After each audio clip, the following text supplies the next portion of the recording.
행복한 안식일입니다. 주님께서 손을 잡아주지 않으실 수가 없게 찬양을 해주셔서 감사합니다. 행복한 안식일, 하나님께서 오늘 우리에게 주신 말씀은 말라기 1장의 말씀입니다. 제가 오늘 봉독 먼저 하겠습니다. 말라기 1장 2절. 여호와께서 가라사대 내가 너희를 사랑하였노라 하나 너희는 이르기를 주께서 어떻게 우리를 사랑하셨나이까 하는도다. 나 여호와가 말하노라 에서는 야곱의 형이 아니냐 그러나 내가 야곱을 사랑하였고. 오늘 설교의 제목을 하나님의 사랑 고백이라고 정해봤습니다. 하나님의 사랑 고백이라는 제목으로 하나님의 사랑의 속성을 몇 가지 좀 살펴보려고 합니다. 사랑 고백이라는 말보다는 우린 프로포즈라는 말을 더 자주 쓰는 것 같아요. 하나님의 사랑에는 몇 가지 특징이 있습니다. 오늘 본문은 우리에게 하나님의 사랑의 첫 번째 특징으로 경고하는 사랑이라는 교훈을 주셔요. 말라기 1장 1절에는 여호와께서 말라기로 이스라엘에게 말씀하신 뭐라고 써 있습니까? 경고라고 되어 있습니다. 경고 좋아하세요? 경고 좋아하는 분 계세요? 경고는 별로 좋은 느낌이 아니잖아요. 그런데 경고는 좋은 건 아니고 불편하고 부담스러운 말이고 혹은 표지일 수 있겠지만 경고가 필요할 때가 있나요? 경고를 좋아하진 않지만 경고가 필요한가요? 사인을 안 하면 벌 주겠다는 예를 들어 경고를 할 수 있잖아요. 경고가 필요합니다. 제가 어린 시절에 살던 동네에는 부대가 좀 많았는데 지금도 잊어지지 않는 경고문이 있어요. 접근하면 발포함. 참 무서운 말이잖아요, 그렇죠? 옛날엔 부대에 접근하면 발포 당했습니다. 진짜 발포를 했는지 모르겠지만 그런 문제 경고문들이 있었어요. 그다음에 개 키우시는 분들은 개 조심하라고 써 있기도 하고 여러 경고문들이 있었습니다. 어쨌든 사랑하기 때문에 경고해야 할 때가 있을까요? 사랑하지 않으면, 관심이 없으면 굳이 알려줄 필요가 없어요. 그런데 사랑하기 때문에 이제 알려주는 겁니다. 잔소리를 하는 거죠. 성경에 보면은 하나님의 자녀들, 유력한 하나님의 자녀들이, 믿음의 조상들이 경고를 남겼어요. 자녀들에게, 아들에게, 딸에게, 또 동족들에게 여러 경고를 하고 있습니다. 대표적으로 솔로몬이 전도서에서 이렇게 경고를 합니다. 전도서 12장 12절에 이제 경고하고요. 오늘 제가 읽을 장은 11장 9절입니다. 청년이여, 내 어린 때를 즐거워하며 내 청년의 때를 마음에 기뻐하여 마음에 원하는 길과 너의 눈이 보는 대로 쫓아 행하라. 네 하고 싶은 대로 마음대로 살아라. 이건 경고는 아니에요. 이건 너에겐 그런 자유가 있다는 것이죠. 그러나 하나님이 모든 일로 인하여 너를 뭐 할 것이다? 심판하실 거다라는 얘기를 덧붙였어요. 우리는 전반부 이야기는 좋아해요. 하고 싶은 거 마음대로 해라. 그런 부모님, 그런 선생님, 그런 친구는 인기가 많습니다. 네가 원하는 거 하면 되지. 매력적인 말이고 일리가 있습니다. 하지만 솔로몬은 살아보니 그게 꼭 정답은 아니더라라고 하는 거예요. 어떤 책을 읽다 보니까 명답이 정답은 아니다, 그런 얘기가 써 있더라고요. 좋은 답일 수 있지만 그게 해답이 아닐 때가 많습니다. 하고 싶은 걸 하라고 하는 말은 누구나 듣기를 원하지만 그게 모두에게 언제나 적용되는 것은 아니죠. 그래서 솔로몬은 그러나라고 하는 말을 붙인 것입니다. 그러나 네가 하고 싶은 거 마음대로 하고 네가 원하는 대로 산다 할지라도 하나님은 그 모든 일에 대하여 너를 결국은 심판하실 것이다 는 이야기를 해주지 않을 수가 없었습니다. 대표적으로 구약의 선지자 중에 많은 경고를 했던 선지자는 누구냐면 아모스예요. 아모스 선지자가 타락한 이스라엘 백성들에 대하여 아주 통탄을 하면서 맹렬하게 경고를 했는데요. 아모스 8장 4절부터 6절까지입니다. 궁핍한 자를 삼키며 땅에 가난한 자를 많게 하려는 자들아, 이 말을 들으라. 너희가 이르기를 월삭이 언제나 지나서 우리로 곡식을 팔게 하며 안식일이 언제나 지나서 우리로 밀을 내게 할고 에바를 작게 하여 세계를 크게 하며 거짓 저울로 속이며 은으로 가난한 자를 사며 신한 켤레로 궁핍한 자를 사며 잿밀을 팔자 하는도다. 가짜 찌꺼기 같은 걸 막 팔면서 이제 사기치자는 얘기예요. 저울을 속이고 그 다음에 공의를 행하는 데 있어서 얼마 안 되는 뇌물을 요구한다는 뭐 그런 얘기입니다. 아모스가 살던 당시와 우리와 무슨 상관이 있습니까? 이 문제에 대해서, 이 상황에 대하여 이제 아브라함 조슈아 헤셀이라고 하는 사람은 예언자들이라고 하는 어떤 그 책에서 이렇게 이제 서술을 하고 있습니다. 고대 팔레스타인의 어디쯤에서 가난한 자들이 부자들에게 좀 부당한 대우를 받았다고 해서 그게 뭐 그리 대단한 일이라는 말인가? 그게 뭐 대단한 일이라는 거예요. 나와 상관없는 동네 수천 년 전의 이야기가, 그 가난한 사람이 당한 부당한 대접이 오늘 나와 무슨 상관이 있냐? 뭐 그리 대단한 일이라는 말인가? 무엇 때문에 그토록 지나치게 흥분하는가? 아모스 선지자 말이에요. 이 예언자는 왜 이렇게 흥분하냐는 거예요. 그토록 격렬하게 분개하는 것은 어인 까닭인가? 우리에게는 좀 불의한 행동이 있다고 해도 별것 아니라고 여긴다는 거예요. 뭐 좀 인생은 원래 공평하지 않아. 뭐 장사하는 사람 다 그렇지 뭐. 그런 식으로 이제 별로 중요하게 여기질 않는다는 거예요. 그러나 예언자들에게는 사람의 생명이 좌우되는 치명타로 여긴다는 거예요. 거짓 저울 하나 때문에, 그의 부당한 일 때문에 누군가는 죽어간다는 거예요. 우리에게는 하나의 에피소드요, 그들에게는 세계의 끝장이다. 그렇게 이제 기록하고 있습니다. 좀 과한 해석이고 과한 적용인가요? 좀 오버하는 건가요? 사랑하는 성도 여러분, 사람은 말이에요, 사랑에 비례해서 인내하기도 하지만 사랑에 비례해서 못 참아요. 사랑하기 때문에 분노할 때가 있습니까? 사랑하지 않으면 화가 안 나요. 근데 사랑하기 때문에 속이 터질 때가 있어요. 사랑하지 않으면 아무 상관없는 일이 사랑으로 맺어지는 순간 내 문제가 되기 때문입니다. 분노의 감정이 사랑에 비례하는 것입니다. 사랑하기 때문에 따라서 우리는 경고를 해야 할 때가 있는 거예요. 누굴 위해서 그래요? 그 사랑하는 대상을 위해서 경고를 해줘야 될 때가 있는 것입니다. 먼 길 나서는 아들, 딸을 앞두고 부모는 잔소리라고 경고를 안 할 수가 없어요. 네 직관대로 살아. 그건 자식에게는 할 수 없는 얘기예요.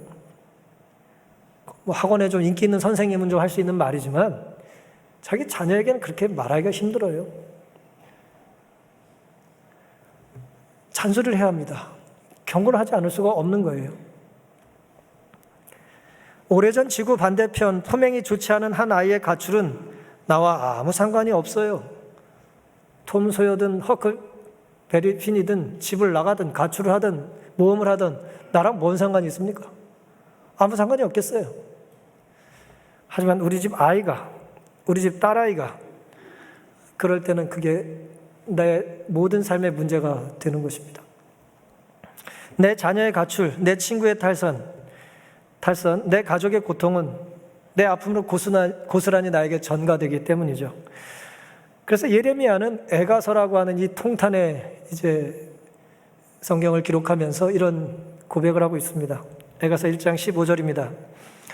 예레미야가 무릇 지나가는 자여 너에게는 관계가 없는가? 내게 임한 근심 같은 근심이 있는가 볼지어다.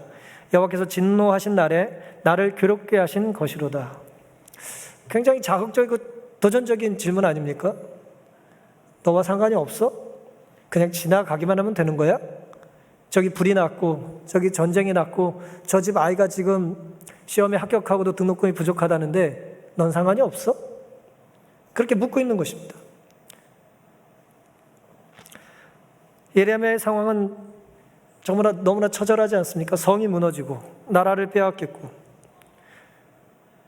그런데 어떤 사람들은 그 일이 나와 무관한 것처럼 이제 생각을 하는 것입니다.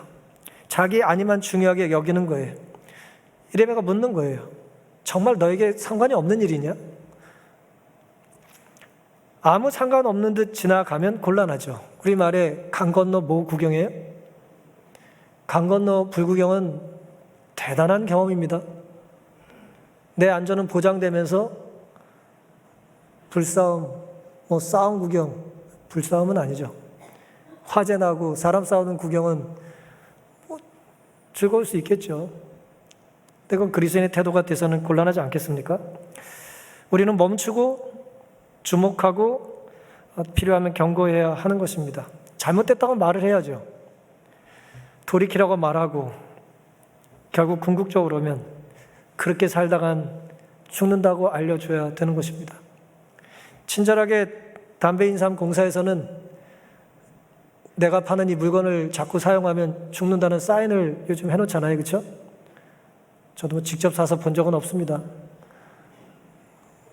폐암 경고문 사진 보여주고 막 그러잖아요. 죽는 길로 가지 말고 살 길로 가라고 알려줘야 될까요? 사랑한다면 알려줘야 되는 것이 있습니까? 있는 것입니다. 물론 전달해야 할 내용 못지않게 전달하는 사람의 태도, 또 전달을 하는 사람과 듣는 자의 관계가 또 중요할 것입니다. 신용과 신뢰는 매우 필요하죠. 하지만 혹 좋지 못한 관계라 할지라도 하나님의 심정으로 간절하게 호소하는 언어와 태도에는 힘이 있을 겁니다. 사랑하기 때문에 전해야 될 사랑의 경고가 있다는 것을 하나님께서는 우리에게 말라기를 통해서 알려주고 계십니다. 우리도 어떤 면에서 누군가의 경고를 듣고 이 자리에 있는 것이고요. 누군가 이 자리에 있게 하기 위하여 하나님께서 전하라는 말씀을 우리가 무시하지 않고 살아야 된다는 경고의 부담을 안고 살게 되시기를 간절히 바랍니다. 근데 놀랍게도 하나님께서는 이제 이스라엘 백성들 너무 사랑하셔서 선지자를 통해서 경고의 기별을 전하시는데 그 사랑이 잘 안 돼요. 프로포즈를 하고 뭘 하는데 자꾸 거절을 당하는 것입니다. 거절당할 게 두려워서 사랑 고백 못 해보고 사시는 분들 계실 겁니다. 근데 그거는 후회할 일이지 자랑할 일이 아니에요. 그렇죠? 난 그래도 고백 한 번 해봤어. 그래야지. 나는 거절당할 게 두려워서 한 번도 난 고백하지 않았어. 그건 좀 곤란하겠습니다. 하나님께서는 사랑한다 고백하셨고 놀랍게도 하나님의 백성들에게 거절을 당하시죠. 말라기 1장 2절입니다. 여호와께서 가라사대 내가 너희를 사랑하였노라. 내가 너희를 사랑한다. 사랑해 오고 있다고 하는 표현이에요. 문법적으로. 지금만 사랑하는 게 아니라 계속해서 내가 지금 사랑해 오고 있다는 것을 선지자를 통해서 말씀하셨습니다. 그러나 하나 너희는 이르기를 주께서 어떻게 우리를 사랑하셨나이까 하는도다. 이게 사랑한 겁니까? 사랑하는데 내가 이 모양입니까? 사랑하는데 나를 뺏깁니까? 사랑하는데 우리 애들이 이 모양입니까? 라고 반응한다는 거예요.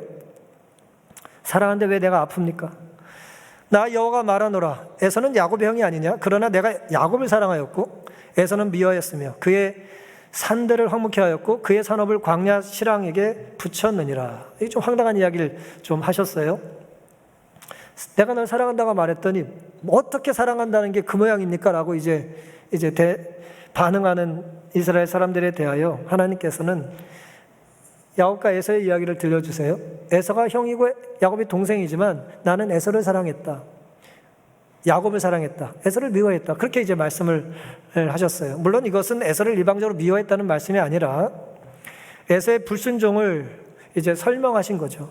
그의 선택을 마치 하나님이 하신 것 같이 이스라엘 사람들은 이제 설명하는 걸 좋아하거든요. 그들의 선택인데 마치 하나님이 하게 한 것처럼 이제 이스라엘 사람들은 이제 그렇게 설명을 합니다. 하나님이 에서를 미워했다기보다는 에서가 하나님을 거절한 것이죠.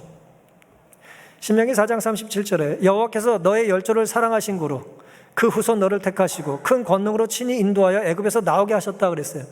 이스라엘 백성들, 특별히 구약의 이제 예언자들, 선지자들은 하나님의 영광을 받아 성경을 기록할 때 하나님이 그들을 얼마나 사랑하시는지에 대한 이야기를 하면서 항상 무슨 얘기를 초드냐면 출애굽 얘기를 해요. 그건 결정적인 사건이었다는 거예요. 내가 너희를 얼마나 사랑하는 줄 알아? 출애굽을 잊었어? 라고 묻는 거예요. 물론 이건 집단적이고 민족적인 출애굽도 마찬가지지만 누구에게도 적용할 수 있어요? 한 가문과 한 개인에게 얼마든지 적용할 수 있는 것입니다. 내가 널 얼마나 사랑하는지 모르겠어? 네가 여기 있다는 게 증거 아니야? 라고 이제 묻고 계시는 것입니다. 요한복음 1장 11절에는 자기 땅에 오면 자기 백성이 뭐 하지 않았습니까? 영접하지 않았어요. 하나님이 영접받으실 줄 모르고 영접받지 못한다는 걸 모르고 오신 게 아니에요. 영접받을지 못하실 걸 아시고 뭐 한 거예요? 오시는 것입니다.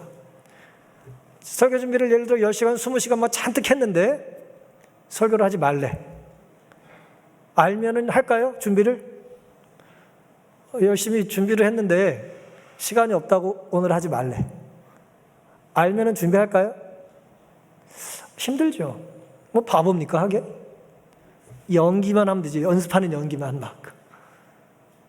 자기 땅에 오매 자기 백성에게 영접받지 못하는 걸 예수님이 모르셨어요? 알고 그렇게 하신 거예요. 그게 사랑입니다. 하나님의 사랑은 무력해요. 근데 하나님의 사랑뿐 아니라 사실 사랑이 그래요. 사랑은 무력합니다. 사랑하면 항상 약자예요. 둘이 싸웠는데 이긴 사람은 누구예요? 덜 사랑하는 사람이 이기고 더 사랑하면 뭐예요? 그래 내가 졌어 내가 더 사랑해 그런 건 아니고 그건 좀 잘못된 거고요. 더 사랑하면 양보하게 돼 있고 감수하게 돼 있잖아요. 하나님 사랑은 무력해요. 그런 면에서 거절당할 것을 아시면서도 이스라엘 백성들을 살려주시잖아요. 실컷 배부르면 하나님 곁을 도망갈 걸 알면서도 제자를 먹이시고 선자를 살려주시잖아요. 사람들은 물질과 쾌락, 과학이 하나님을 대체할 수 있다고 여기는 것 같습니다. 하나님이 필요 없는 곳을 그들은 만들고 하나님을 안으로 들어오지 못하게 막아요. 출입 금지, 하나님 그렇게 써놓는 거예요. 여기부터는 내 자리입니다. 내 공간입니다. 내 시간입니다 라고 말하는 것 같아요. 하나님은 물리적인 공간은 어디든지 들어가실 수 있지만 인격적인 존재가 하나님을 거절하면 들어가실 수가 없어요. 하나님은 사랑이시기 때문에 그렇습니다. 만약에 싫어하는데 막 들어오면 어떻게 느끼시겠어요? 예? 더 싫어하지.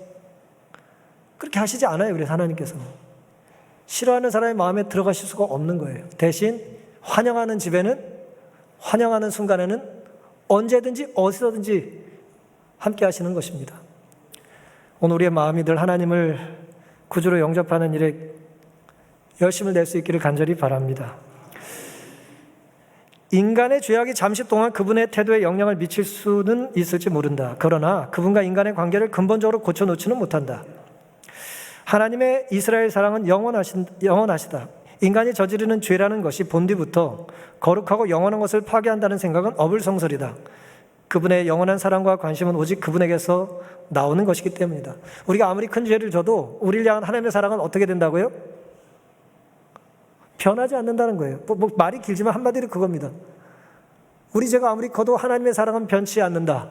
망가지지 않는다. 바뀌지 않는다는 것입니다. 하나님의 태도에 영향을 줄 수 없어요. 우리의 어떠함이, 우리의 버릇 없음이, 우리의 죄악을 끊임없이 행함이, 무가치한 것에 대한 우리의 집념이 하나님이 우리를 향한 하나님의 사랑을 뭐하지 못한다고요? 변하게 만들지 않는다는 것을 인하여 감사하시기 바랍니다.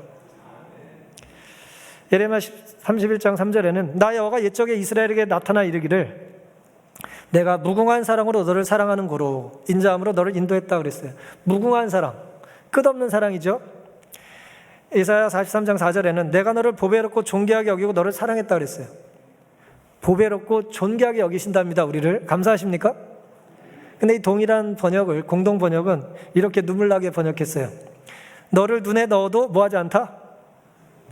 아프지 않을 나의 귀염둥이, 나의 사랑이다. 그렇게 번역했어요.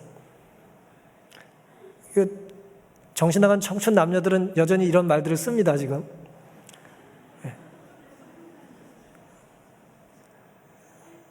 하나님이 오늘 우리를 눈에 넣어도 아프지 않을 나의 사랑스러운 귀염둥이라고 하신다는 거예요. 우리의 죄악이, 우리의 어리석은 선택과 고집이 하나님의 눈에서 눈물을 나게 하고 피를 흘리게 했지만 하나님은 그런 우리를 받아주신다는 것입니다. 로마서 5장 8절입니다. 우리가 아직 죄인 되었을 때 그리스도께서 우리를 위해 죽으심으로 하나님께서 우리에게 대한 자기 사랑을 확증하셨느니라. 가장 위대한 사랑은 우리를 위하여 주님께서 돌아가신 거예요. 내가 이만큼 너를 사랑한다고 확증하신 것입니다. 누구를 위해서요? 사랑받을 자격이 있고 바르게 살고 미래의 가능성이 전도 유망한 멋진 사람이 아니라 이거 사랑한다고 해도 이거 반응도 없고 말이에요. 언제 날 사랑했다고 하는 겁니까? 사랑의 결과가 이런 겁니까? 라고 말하는 사람들에 대하여 주님께서는 생명을 내어 주셨다는 것입니다. 사랑하는 성도 여러분, 눈에 넣어도 아프지 않을 사랑이라는 이사야 43장 4절의 공동 번역에는 하나님의 마음이 담겨 있습니다. 그게 하나님 마음이에요. 하나님 마음에는 우리가 있습니다. 우리 마음에도 하나님의 자리가 있기를 간절히 바랍니다. 이용준 씨가 기록한 나의 문화유산 답사기라고 하는 그런 책이 있는데요. 이 책의 서문에는 아주 멋진 말을 인용해 놓은 글이 하나 있습니다. 사랑하면 알게 되고 알면 보이나니 그때 보이는 것은 전과 같지 않으리라. 사랑하는 마음이 있으면 자꾸 뭐 하고 싶어요? 자꾸 알기 싫어요? 알고 싶잖아요. 그리고 알고 싶으니까 알아져요. 사랑하는 만큼 알게 됩니다. 그리고 알게 되면 어떻게 됩니까? 그때부터 뭔가 보여요. 아는 만큼 보이잖아요. 그렇죠? 아는 만큼 보여요. 관심 있는 만큼 보여요. 그런데 그때 사랑으로 알게 돼서 보게 되는 그 대상은 이전에 똑같은 사람이 아니게 되는 것입니다. 이분은 우리 문화 유산에 대하여 그렇게 애정을 갖고 이 책을 쓴 거예요. 그냥 돌덩이 하나 보면 뭐가 있냐? 그리고 많은데 이분은 그렇지 않다는 거예요. 우리 조상들의 숨결이 있고 우리가 어떻게 살아왔는지 그런 걸 계속해서 감동적으로 그 재미없는 주제를 이렇게 감동적으로 많이 쓰셨어요. 저도 오래전에 그 책을 읽고 문화 유산을 좀 답사해야겠다 결심을 한 적이 있습니다.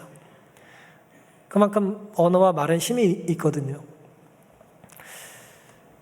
아무리 고단하고 답답한 삶이라도 먼저 하나님의 사랑을 가장 우선적으로 받아들일 수 있는 우리가 되기를 간절히 바랍니다. 사랑해야 알게 되고 알아야 보이겠죠. 알기 전과 알고 난 후의 대상이 같을 수 없다는 것을 우리로 경험하며 살기를 하나님은 원하십니다. 주변에 옆에 있는 사람을 사랑하게 되고 또 용서하고 용서받게 되면 똑같은 얼굴이고 똑같은 몸무게지만 어떻게 보여요? 다르게 보이는 것입니다. 날마다 좀 서로 다르게 봐주시기를 바랍니다.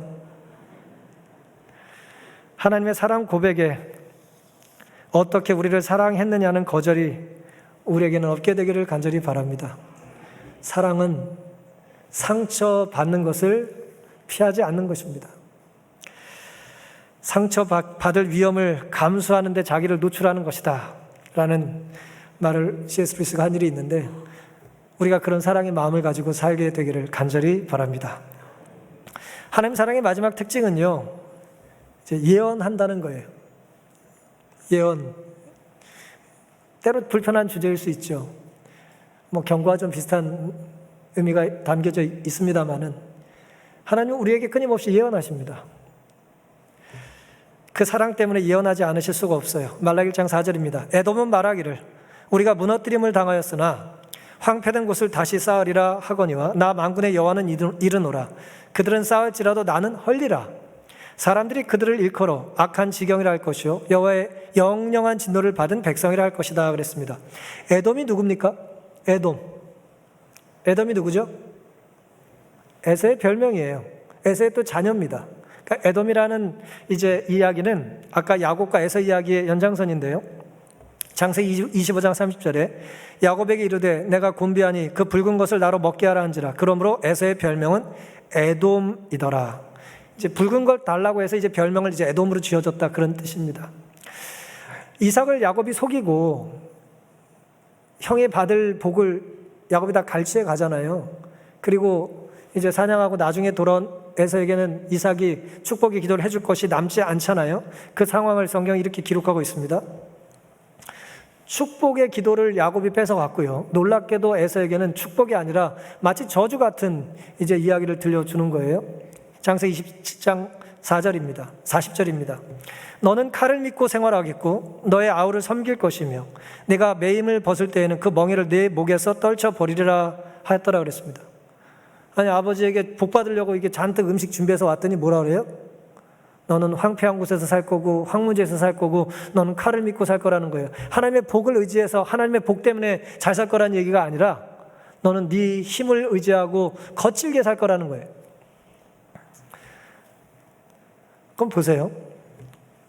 왜 하나님께서 이삭을 통하여 이렇게 말씀을 하셨을까요? 이삭이 이렇게 얘기해야지 준비한 게 아니에요. 하나님께서 그의 입을 통하여 하나님의 뜻을 전하신 거예요. 하나님의 섭리와 또 예언의 말씀을 전하신 거죠.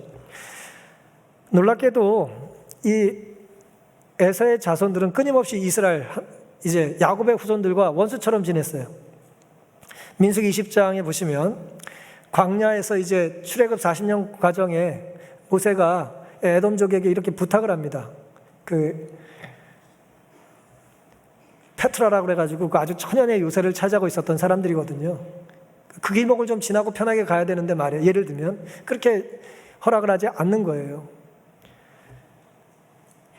청컨대 우리로 당신의 땅을 통과하게 하소서. 우리가 밭으로나 포도원으로나 통과하지 아니하고 우물물도 공히 마시지 아니하고 우리가 왕의 대로로만 통과하고 당신 지경에 나아가기까지 좌편으로나 우편으로 치우치지 아니하리다 한다 하라 하였더니 에돔 왕이 대답하되 너는 우리 가운데로 통과하지 못하리라. 내가 나가서 칼로 너를 막을까 염려하라.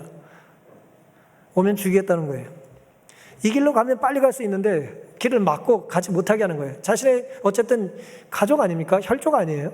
근데 에돔이 이렇게 이스라엘을 괴롭힌 거예요. 가장 성경에 기록한 끔찍한 죄라고 할까요? 나쁜 짓은 이거였습니다. 시편 137편입니다. 7절. 여호와여 예루살렘이 해봤던 날을 기억하시고 에돔 자손을 치소서. 저희 말이 회파하라 회파하라 그 기초까지 회파하라 하였나이다. 이 무슨 뜻입니까?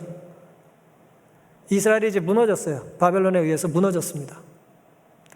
어쨌든 먼 친척 아니에요? 조상이 같잖아요. 근데 그걸 보고 뭐 했다고요? 잘 망했네, 잘 망했네. 성 무너졌더니 아주 신났네, 기쁘네. 그렇게 얘기하고 있다는 거예요. 시편 기자는 그 억울함을 이제 토로하고 있는 것입니다. 우리가 가장 힘들 때 우리에게 소금을 던진 사람들, 조롱하던 사람들에 대한 이야기를 하고 있는 거예요. 계속해서 원수처럼 지낸 거예요. 하나님께서 쌓지 말라는 것을 나는 쌓아 올리겠다는 이들이 이제 에돔입니다. 에서의 삶이었고 에서의 자손들의 이야기입니다. 자기 지경을 넓히는 데는 관심이 많았지만 하나님을 위한 자리는 전혀 마련하지 않았습니다. 그래서 말라기 1장 5절에는 이렇게 이제 하나님께서 말씀을 하고 계십니다. 너희는 목도하고 이르기를 여호와께서는 이스라엘 지경 밖에서 크시다 하리라. 이스라엘 지경 밖에서만 크시다는 뜻이 아니라 이스라엘 지경 밖에서도 크신 분이고 이스라엘 지경 위에서도 크시다, 그런 뜻입니다. 원어적으로는 하나님은 어디서든 크신 분이라는 거예요. 너는 그걸 모른다는 거죠. 사랑하는 성도 여러분, 제가 이번 이제 요 세 번째 소절을 예언하는 사랑이라고 말씀을 드렸죠. 이삭을 통해서 하나님께서 야곱과 에서에게 이제 예언하셨어요. 예언대로 이루어졌죠? 그렇죠? 예언대로 이루어졌어요. 여기서 우리가 생각해 봐야 될 심각한 고민이 있습니다. 예언했기 때문에 에서가 이렇게 된 겁니까? 에서는 하나님 뜻대로 살고 싶었는데 예언을 이미 해놔가지고 어떻게 할 수가 없었나요? 에서는 정말 하나님 뜻대로 살고 싶었어요. 형제를 사랑하고 봉사하고 신앙생활하면서 살고 싶었는데 하나님이 예언을 해놔가지고 어쩔 수 없이 나쁜 짓을 한 겁니까? 그렇지 않아요. 예언은 말이에요. 두렵지만 그가 그런 삶을 살 걸 아시고 경고하신 거예요. 예언 때문에 그의 삶이 그렇게 된 것이 아니라 그가 그런 삶을 끊임없이 선택할 것을 아시고 그러지 말아야 된다고 알려주시는 것입니다. 하나님은 아무리 하나님을 부정하고 불신해도 이스라엘 지경보다 크신 분이에요. 이건 단순히 물리적인 개념이 아닙니다. 하나님은 우리의 이성보다 크신 분이에요. 우리의 지성보다 크신 분이에요. 우리의 감성 안에, 우리의 감각 안에 담아 두실 수 있는 분이 아니에요. 그냥 내가 아는 만큼, 내가 경험한 만큼, 내가 체험한 만큼, 내가 이해한 만큼의 하나님을 가두실 수 없는 거예요. 하나님은 그 안에 계시지 않아요.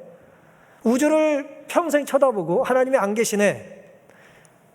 하나님은 그렇게 보이시는 분이 아니에요. 우주를 만드신 분이고 우주보다 더 크신 분이기 때문에 우주를 관찰한다고 하나님 계시지 않는다고 하는 것은 바른 결론이 될 수가 없는 것입니다. 우리의 지성 너머에 계신 분이에요. 야곱의 선택은 계속해서 그런 선택을 했던 것입니다. 야곱은 누구도 해결 못할 죄를, 제가 에서가 그렇게 했다는 것입니다. 지금 야곱과 에서가 좀 잘못 전달된 것 같아요. 야곱은 누구도 해결 못할 죄를 하나님께 가져와서 회개하고 용서받았죠. 반면에 에돔은 인간이 해결 못할 문제를 칼에 의지해서 해결하려고 그랬어요. 이 칼은 오늘날로 말하면 지식일 수도 있고요, 내 돈일 수도 있고요, 내 역량일 수도 있고요, 내 노력일 수도 있어요, 내 성취일 수도 있습니다. 그걸 믿고 사는 거예요. 얼마나 어리석고 두려운, 무서운 인생입니까? 나보다 잘난 사람은 계속 있게 마련이에요.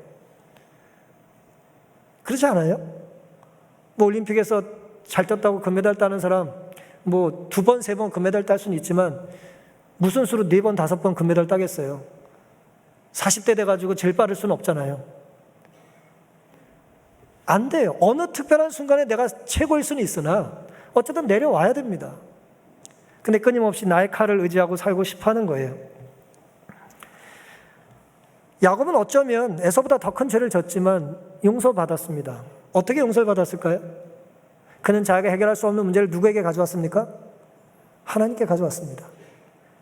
하지만 에서는 하나님만 해결해 줄 수 있는 문제를 자기가 해결하려고 산 거예요.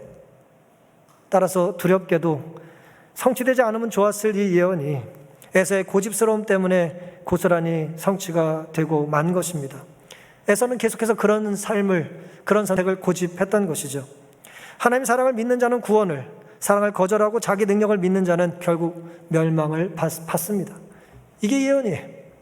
이게 모든 사람에게 언제나 주어지는 보편적인 예언입니다.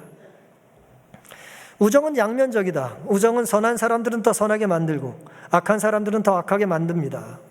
C.S. 루이스가 4가지 사랑에서 한 말입니다. 하나님 우리에게 다가오시는 말씀에 대하여 우리는 크게 다르지 않다는 거예요. 하나님의 사랑을 받아들이면 우리는 더 선한 사람이 될 것이고, 하나님의 사랑을 거절하는 사람은 동일한 하나님의 사랑과 우정을 받으면서도 뭐예요? 더 악해지게 될 겁니다. 어떤 삶을 살기를 원하십니까? 선하신 하나님, 사랑 많으신 하나님, 그 은혜와 사랑을 마음껏 받아들이셔서 더 아름다운 하나님의 형상을 회복하며 사는 오늘의 우리가 되기를 간절히 바랍니다.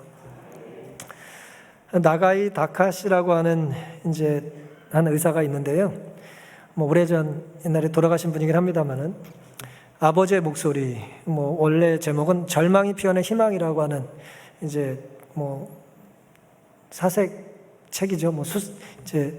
수필집을 한 권 내셨는데, 이분은 의사였고요, 기독교 문필가였고 신실한 기독교인이었습니다. 1940년부터 나가사키 의대 방사선 교수였는데, 교수가 된 지 5년 뒤에 1945년 8월 9일 나가사키에 투하된 원자폭탄, 히로시마에 터뜨린 거 3일 뒤에 나가사키에도 또 원자폭탄을 터뜨리거든요. 그때 부인이 죽습니다. 그리고 본인도 원폭의 피해자가 되어서 백혈병과 원자병에 걸려서 6년 뒤에 투병하다 죽어요. 몸도 움직이지 못하고 손만 간신히 움직이면서 살다가 자신의 삶을 글로 남기다가 죽습니다. 그의 책의 내용 중에 이런 내용이 있습니다. 이 아이들을 남기고, 2 남매가 있었는데요, 2 아이를 남기고 자기가 죽게 될 것에 대한 안타까움을 기록한 것입니다. 깜빡 졸았나 보다. 어느 틈에 들어왔는지 딸아이 가야노가 아빠 냄새 하며 차디찬 뺨을 내 얼굴에 갖다 댄다. 엄마 냄새는 이미 맡을 수 없게 됐고 아빠 냄새를 그리워하며 내가 잠든 틈에 살짝 가까이 온 어린 아이의 사랑스러움. 전쟁 때문에 엄마를 뺏기고 겨우 살아남은 아빠마저 머지않아 잃을 수밖에 없는 슬픈 운명을 이 아이가 알고 있을까? 아빠가 곧 죽게 된다는 것을 아빠는 의사이기 때문에 아는 거죠. 근데 아이들은 아직 모른다는 거예요. 날로 무거워지는 병상에서 움직이기조차 여의치 않아 누워만 있는 나일지라도 아직 숨이 붙어 있다는 것이 이 어린 아이에게는 기댈 수 있는 큰 나무의 그늘처럼 의지가 되는 모양이다. 벌레처럼 가만히 누워 있는데도 아이는 자꾸 아빠에게 의지하고 싶다는 거예요. 아이들은 부모에게 매달리기를 좋아한다. 학교에서 돌아오면 다녀왔습니다라고 소리치며 매달리고 싶을 것이다. 그러나 나에게 매달리면 나의 비장은 틀림없이 당장에 터지고 말 것이다. 그래서 아이들은 나의 주치의로부터 아버지께 가까이 가서는 안 된다는 엄명을 받고 있다. 아이들은 이 명령을 잘 지켜서 옆에 오고 싶고 매달리고 싶고 장난치고 싶고 어리광 부리고 싶은 마음을 참으며 언제나 좀 떨어져서 나와 이야기한다. 나 역시도 보통 아버지들처럼 아이를 안아 올리고 뒤집어서 눌러주거나 간지럼을 태우고 소리내며 같이 놀고 싶다. 나도 우리 딸 냄새를 오랜만에 맛보았다. 백혈병이라면 뭔가 하얀 피가 차게 흐르고 있을 것 같은 생각이 들지만 그러한 나의 혈관 속에도 오랜만에 뜨거운 것이 흐르기 시작했다. 나는 아이를 꽉 안고 싶어졌다. 어미개와 강아지가 노는 것처럼 여기저기 서로 물고 핥으며 흔들어 보기도 하고 쳐보기도 하고 마음과 마음, 몸과 몸을 부딪히며 시간 가는 것을 잊어버리고 싶다. 그러면 이 아이는 숨막히게 기뻐하며 넘치는 웃음에 몸부림칠 것이다.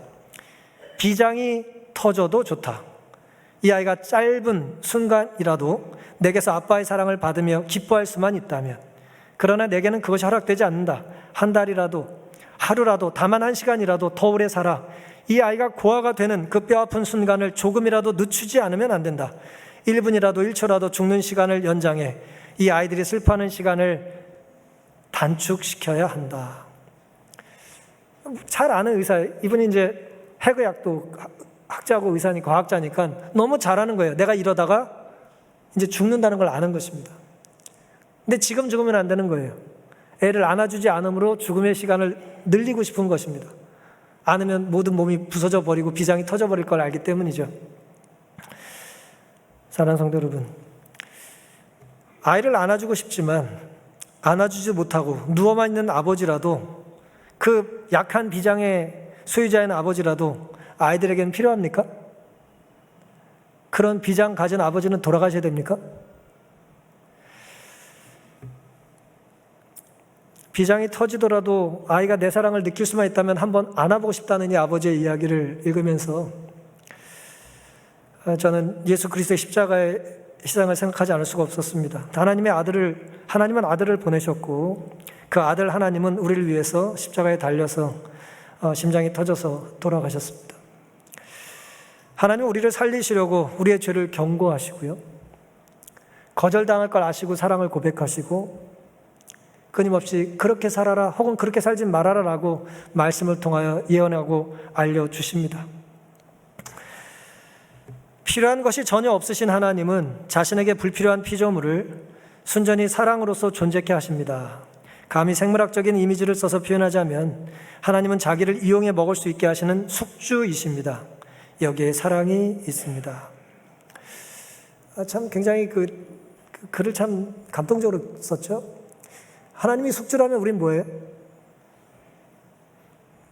기생. 우린 하나님께 기생해야 산다는 거예요. 나를 먹고 살아라. 내 심장을 터뜨리고 네가 살아라.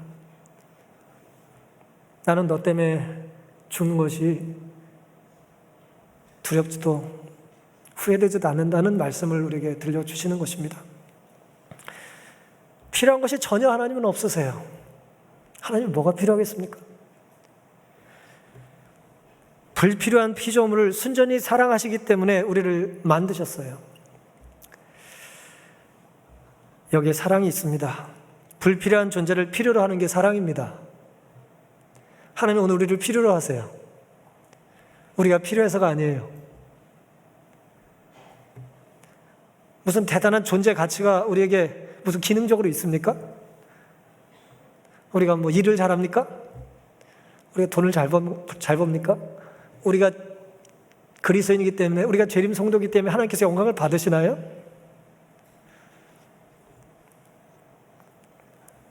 사랑은 그런 모든 것들을 초월합니다. 불필요한 존재를 필요로 하세요. 내가 널 사랑한다. 내가 네가 필요하다. 말씀하시는 것입니다. 영생을 주시려는 하나님의 사랑을 오늘 마음 문을 활짝 열시고 받아들이시지 않으시겠습니까?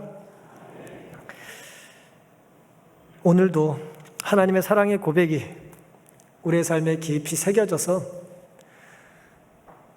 하나님의 사랑의 고백이 외면당하는 것이 아니라 좀 늦은 감은 있지만 저도 하나님 많이 사랑합니다. 하나님의 사랑의 뜻대로 저도 살 수 있게 해달라는 아름다운 고백이 우리에게 있기를 바라면서 오늘 말씀을 마치겠습니다.